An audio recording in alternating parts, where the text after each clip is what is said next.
Black Panther, Black Muslim, Black Lives Matter, raciste yangi kill, sunny Black Brother. Le style peut être mal connu, voire méprisé par la nouvelle génération, qui est plus bling-bling que parole. Une génération pour laquelle ces old school, comme on les appelle, se sont pourtant battus à travers un rap engagé. Et rien que leur nom d'artiste renseigné sur cet engagement. Matador, c'est mon nom d'artiste. Je m'appelle Baba Kania. Le Matador, c'est le tueur. Et voilà, le vrai sens, pas dans le vrai sens du terme. On est là pour se battre contre un système. On vit dans des quartiers pauvres comme Thiaroye. Il faut que les gens sachent que quand on fait du rap, c'est pour rendre service à une communauté, quoi. Les paroles sont souvent dures, mais elles sont pleines de sens. Assez pour que toute une génération s'y identifie. Le débat peut rester local, national ou continental ou mondial. On a quelque chose à dire. Au Sénégal, ici, on a des Simon, MC Mo, les Matadors, tout ça. C'est des références qu'on peut prendre aussi pour s'enrichir. Parce que la vie, c'est comme ça. Il faut voir par rapport à ce qui s'est passé aux anciens. Je vois qu'il vaut mieux parler par la politique, nos hommes politiques. Tout ça, c'est des thèmes qu'on ne peut pas laisser le rap. Moi, je pense que ça va changer notre pays. Moins commercialisé qu'il y a 10, 15, voire 20 ans, le hardcore tient encore grâce à des rappeurs comme Matador, qui savourent aujourd'hui la satisfaction d'avoir influencé plusieurs jeunes rappeurs. Moi, je vais mourir hardcore. Donc maintenant, les gens, quand ils pensent que faire du rap hardcore, c'est crier, insulter et autres, non. Et l'engagement aussi, non. Ça dépend des messages, ça dépend des textes. On a besoin d'enracinement parce qu'on est en train de nous perdre dans ce monde, village planétaire où on nous balance tout, surtout avec Internet. On peut parler également du rap. Donc je dirais que le rap sénégalais se porte bien. Et voilà quoi, tu vois aussi aujourd'hui, donc de nouvelles têtes depuis quelques années. Donc au départ, on voyait les Audi, les Matador et tout. Aujourd'hui, on voit plus de têtes et tout.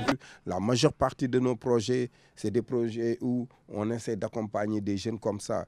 Par exemple, il y a des jeunes qui sortent de prison, qui n'ont plus d'espoir, qu'on offre des formations, des métiers, des outils pour qu'ils puissent s'intégrer dans la société. C'est parce qu'on a vu pas mal de jeunes dans la banlieue qui ont quitté très tôt l'école. Et ça, c'est ce qui fait que, voilà, quand on écrit, c'est facile, quoi.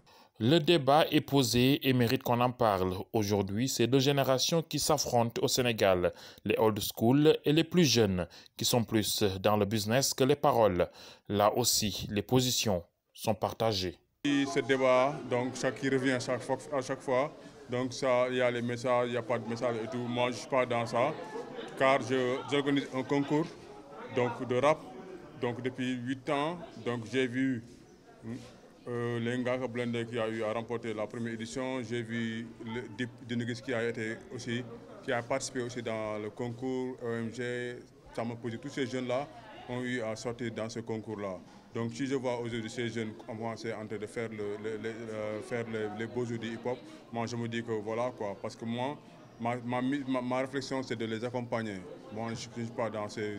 Ils ne chantent plus, ils ne chantent plus, il n'y a plus de messages aussi, mais les générations diffèrent. Quand tu regardes en arrière, en 88, il y avait les événements de 88 avec l'année blanche et tout. Donc les premiers artistes, c'était voilà, quoi, des gens qui sont venus avec des principes, avec des combats et tout, quoi, qui n'ont rien à voir aujourd'hui en 2021, où le rap sénégalais, où les rappeurs pensent que donc, quand tu fais du rap comme métier, donc ça ne peut pas être semblable. Et aujourd'hui, on a des jeunes qui ont beaucoup évolué sur la scène nationale. Et maintenant, qu'est-ce qui bloque? Je ne sais pas, parce qu'ils ont pris d'autres chemins. Peut-être nous, ce qui nous a poussé à faire du rap et eux, ce qui les a vraiment poussés à faire du rap, ce n'est plus la même chose. Les jeunes, ils ont le talent Et ils ont toutes les possibilités aussi parce qu'aujourd'hui, il y a toutes les disponibilités. Par rapport à la musique, il y a tous les instruments.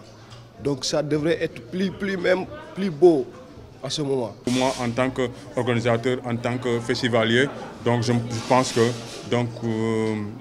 on doit accompagner ces jeunes-là, même si le rap, au départ, le message est très important, mais aussi il faut accepter qu'aussi il y a beaucoup de mutations. Ils viennent de loin, ces jeunes-là aussi. Il faut comprendre ça et ils en veulent. Et ce qu'ils veulent, c'est quoi? Avoir de la thune, ne plus retourner dans la galère. Maintenant, mais on ne peut pas se voiler la face pour montrer des images qui ne sont pas nos réalités aussi. Il fut un temps où le rap sénégalais était très consommé. Il aurait même été classé 3e au niveau mondial, derrière les États-Unis et la France. Mais aujourd'hui, avec l'expérience, le rap sénégalais renaît avec des sonorités africaines mélangées à celles étrangères pour faciliter son intégration au niveau mondial.